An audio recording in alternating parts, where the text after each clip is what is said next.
backwards never. In the struggle for Africa, there is victory. Our people united Can never be defeated. Our people united Can never be defeated. Thank you, comrades. I agree with you that we should concern ourselves with issues of wages, issues of employment relations. But we didn't say anything about those issues that depreciate our wage. Those policies of government that reduce our wages to nothing. For you, those are exclusive preserve of the Nigerian state to take decisions, probably increase pump price of petroleum products, and our wages will be next to nothing. You didn't speak on it. And maybe we should concern ourselves with those issues. But I want to plead with you that those bad economic policies by the state that makes our wages next to nothing should be checked. If you check those policies that lead to inflation and the valuation of the currency, even where we are will be comfortable. If Naira is at par with dollar today, we'll ask you to leave it at 30,000 minimum wage. It will make sense. If inflation is checked to zero, we'll ask you to leave it where we are. But if inflation is flying,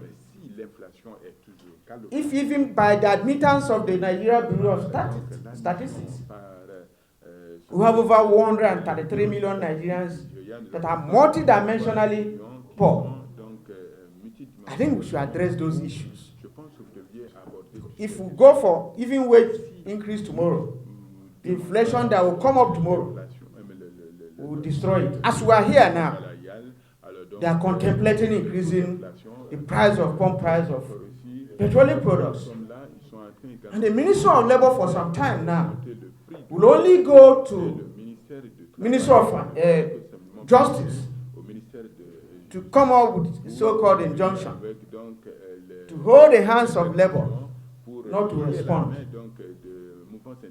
I didn't want to say some of those things that you will not be comfortable with. Probably if they ask you to represent them tomorrow, you will not be around. But let me say this. Nigerian workers will not give any notice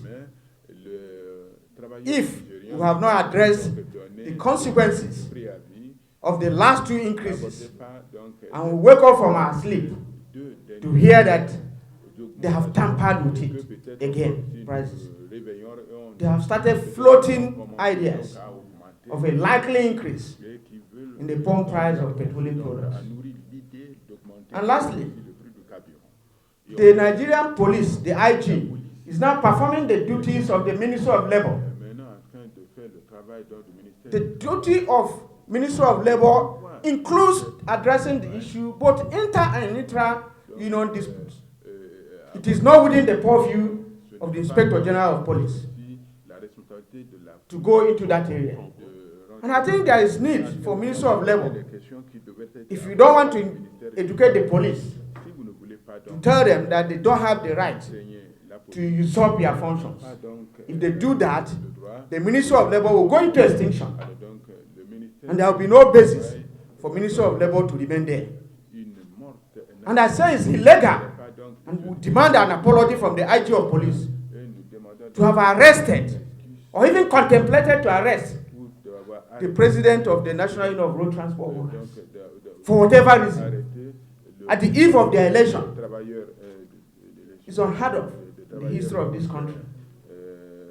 And never again should that be entertained.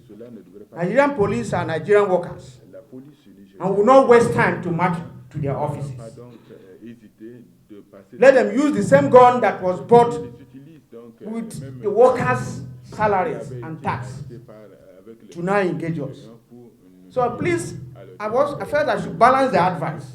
You have advised us, we want to advise you too.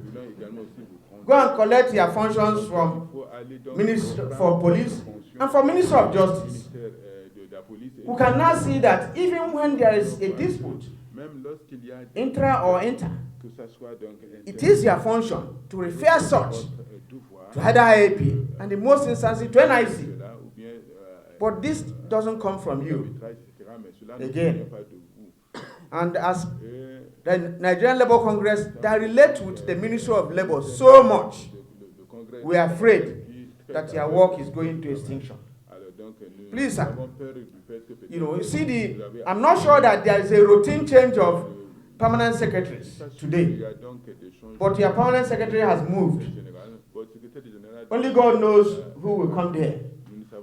And the ministers that will come there.